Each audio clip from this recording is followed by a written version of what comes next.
Je lis du livre de Genèse 12, versets 15 et 16, ce qui suit. Les grands de Pharaon la virent aussi et la vantèrent à Pharaon. Et la femme fut emmenée dans la maison de Pharaon. Il traita bien Abram à cause d'elle.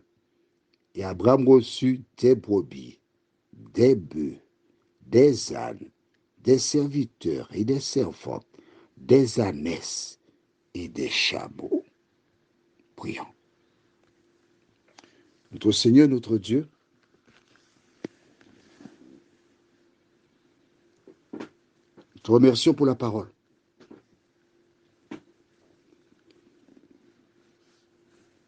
Les siècles se sont succédés et nous réalisons que les hommes ont toujours le même fonctionnement.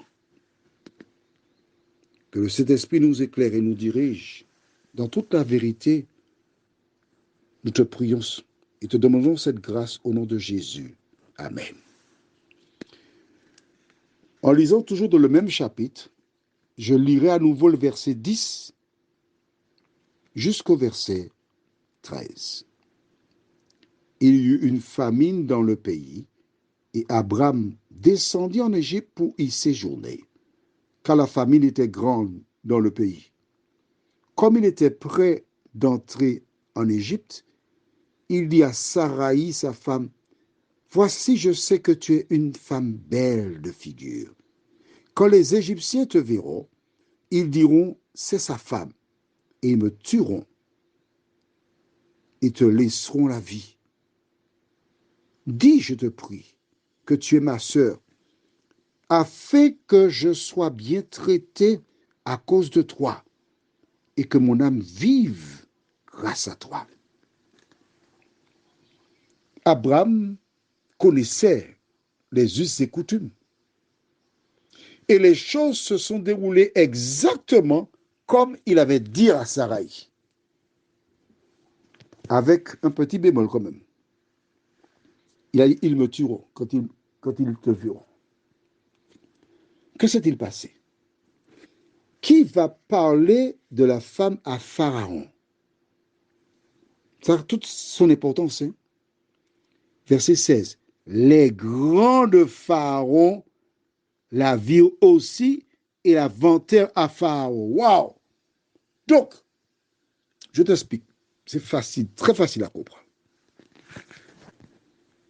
Lorsqu'une belle femme arrivait, il y avait donc ces jeunes gens qui étaient là, qui apportaient la nouvelle à leur maître. Et tous les grands de Pharaon savaient qu'une belle femme était arrivée dans le pays. Est-ce que tu te rappelles? Abraham a dit que on risque de me tuer et te prendre. Les grands de Pharaon, ils n'ont pas voulu courir le risque de prendre Saraï parce que Pharaon pourrait très bien venir ou faire envoyer des gens chez eux, prendre la femme et les tuer. Donc, ils attendent pour voir ce que fera Pharaon. S'il la récupère, bon ben. Mais s'ils ne prennent pas Saraï, ils vont prendre cette femme. Donc, ce sont eux qui vont parler à Pharaon de cette belle femme qui est arrivée. On a tant vanté la femme, une femme de 65 ans. Hein? Donc, je m'adresse à toi là, tu as 50 ans, 52 ans, ne te laisse pas aller. Va faire du ventre. Va faire du sport pour que ton ventre descende. Prends soin de toi, tu vas se mettre maman doudou. Mais non, mets-toi droit. Hein? Et lorsque Pharaon voit cette femme qui prenait soin de son corps, attention, elle était dans le désert. Elle n'est pas encore passée dans les salles spécialisées de Pharaon pour le relooking, le mascara, cheveux. Elle n'est pas encore passée là. Hein? Elle éblouit tout le monde. Lorsque Pharaon voit la femme, mes amis, des moutons, des chèvres, des bœufs, des ânesses, des chameaux, on envoie sur Abraham. Merci, merci, merci. Il récupère contre la perte momentanée de sa femme. Ne serait-ce pas de la prostitution? Prions. Notre Seigneur et notre Dieu. Un homme appelé par toi, qui livre son épouse à un autre.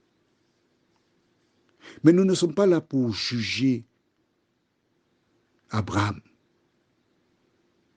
mais voir comment un homme de Dieu peut tomber, commettre des choses abominables. Mais c'est l'homme de Dieu que Dieu a appelé. Et Dieu a un projet pour lui.